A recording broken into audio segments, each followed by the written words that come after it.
Why do I look so much taller than you? Because you are. Or I slouch. No, but my body is like short. I slouch. Well, don't. I know.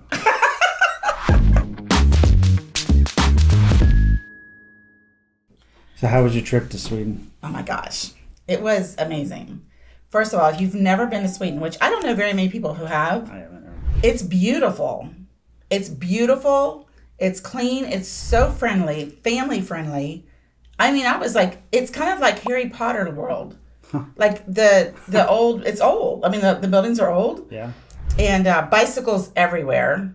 And they have these really nice paved sidewalk or bike paths, but they're bike paths. Okay. My daughter and I were on our way to my other daughter's house in our stroller, pushing it on the bike path. And when we got there, Jordan goes, "Oh, I need to tell you something. The bike paths are for bikes only. They will run you over. Do not, because otherwise it's cobblestone and brick." Yeah. So we had an American stroller, and my daughter Jordan, who lives in Sweden, has a Swedish stroller. And our American stroller, Casey was like, "Oh my God, I don't think it's going to make it." It was like, it was so funny because we're on cobblestones and packing it up. Anyway, so it was fantastic. So their baby strollers have extra shock absorbers. Well, they have bigger wheels, like it's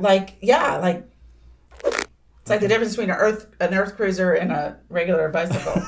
Well, it looks like, I mean, I saw the pictures. Look great. I think I might want to visit, but I've got like... No, it's fantastic. But I got like 32 different countries before it. Well, that's how we are. That's how we were. But if my daughter wasn't living there, I probably wouldn't have gone. Yeah. But now, in Copenhagen, like she lives in Malmö, it's only a 25-minute train ride. Copenhagen is kind of like New York, except minus the smog and the noise pollution and all the cars. And again, add a little more Harry Potter because of the old time buildings and alleyway type things. But phenomenal. And instead of like parking lots, you have like double-decker bicycle lots. Oh, interesting. I think it's actually the cleanest city in the world is really? What it has. Mm-hmm. Did not know that. Fantastic. Well, we better get started. Okay. All right. So 4-1-1 and a 3-2-1. I think this is a favorite of ours that we like to talk about, restaurants. So you just went to a restaurant and I just went to I did. We want to give some shout outs. Okay, yeah. So I have these really great clients of mine, and they become friends, and they have a house in Cocoa Beach. And so they are in town and they invited me to lunch it's called Mangia and Bevi. It's an Italian restaurant in Cocoa Beach. It kind of looks like a little place, but actually when you get in, it's quite large. But it's Napoli, Italian pizza, and other food. And apparently there's a difference.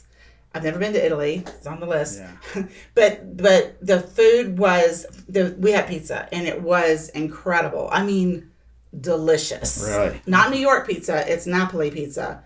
Very, very thin crust, real fresh ingredients. I think it must be a requirement to be from Napoli to work there because they all are from Napoli and have that great accent and very authentic and delicious. Well, that sounds great. Yeah. Well, I went to a place called Show You.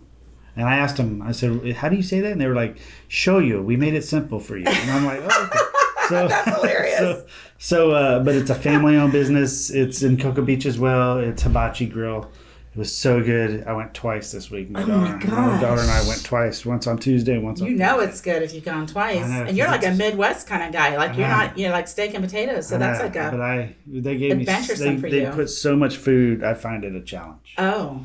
So, and I'm up to the challenge. Okay. It was so. So Show You. All right. Show You. I do find we have a lot of great restaurants, especially for not as large of we're not like a giant metropolis or anything. Right. But we have some great stuff, yeah.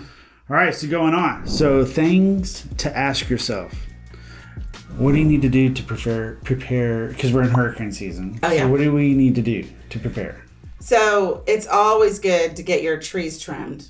Yes. And you never want to have branches like overhanging on your roof or touching your roof. Like I have a queen palm and I saw my one branch is starting to touch the roof. And you don't want that ever. So get your trees trimmed, get them kind of cleaned out a little bit. The bushes. Well, my neighbor across the water, he has coconuts. And so I remember last year, right before the hurricane, he was up there trying to chop off all the coconuts because they can become... My dad has an avocado tree, and he created this really cool avocado picker thing. But he said, "Can you come over and pick all my avocados because they'll be like little bullets." Yeah. And that's true. So, yeah. Yep. Make sure you get your gas checked out. Yep. And your generators and stuff. They've been sitting all year, so you should start them a few times. Yep. We don't have a generator because I don't want to store a generator. But you're right. You're going to have all that. And then, of course, when it's imminent, there's some things that you want to do when we know for sure. Well, we never really know for sure because a lot of times they just turn right up the coast. But when it's like really coming, you know, you want to make sure I always like to make sure my gas tank is full. Yes. In my car. Water, right. And if you don't have a pool or don't live on a lake, you know, filling your bathtub up with water can be good in case your toilets or whatever, you can flush them. Flush the toilets. And then... drain your pool. But I got a pool guy that comes and drains the pool. Yeah.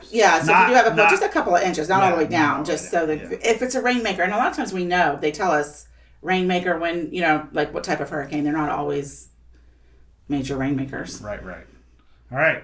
So, moving on to true or false. All right, true or false. Septic tanks are bad. You know, that's very interesting that you say that or ask me that. I'm going to say false because it's really a preference. I've had some new home buyers, and I was actually showing a house. It was actually your listing that had a septic tank. And, you know, they were concerned because they were first-time home buyers, and they didn't really know what the difference between septic and sewer was. Right. And, you know, my first house that I built had a septic tank because that was all that you could put in. There was no sewer available. Right. And a lot of different areas in town are that way. And so it's a preference thing. If you maintain a septic tank properly and have it, you know, pumped every 5, it depends on how many people live in the house, but every 5 to 8 years, depending on if there's a lot or a few. Yeah. And just have it maintained and checked, it's no big deal. And it's a reduction on your water bill because you're not paying sewer. Right. And that's why, you know, as long as you're doing, you know, there's the, you know, Rid-X or whatever it is that you put in it to make sure that everything gets eaten up correctly and drain filled, that stuff. So, I've lived in homes with both. Yeah, me too. And it's not a big deal. It's not a big deal. All right. So, motivation. Morning motivation, or maybe it's not morning motivation because it may be in the afternoon that you're watching this. So, motivation by Ronald Reagan says, there is no limit to the amount of good you can do when you don't care who gets the credit. Yeah. I always like to say be a joyful giver. Yeah. Right? Yeah. I know. And you always know the people who take the credit. You know, you kind of can, and they I always like to give credit where credit's due because I just think it's important. But my motivation for doing things is never to get credit. Right. And I agree with that. I think that's great. And I think the military helped teach me that. So. Oh, probably. I wasn't in the military, but... I can yell. I feel like if I was, I would want to be the general. I'd want all those little things. Stars. Yeah, all the little... all the ribbons. Yeah. Yeah. I know, fashion. I was never in Girl Scouts either. I wanted all the badges, but I was never in it. You just walk around, stolen valor for Girl Scouts. All right. Well, that's living in a 3-2-1. Did we even announce didn't even announce ourselves, so... all right, so this is Mike and Jama living in a 3-2-1.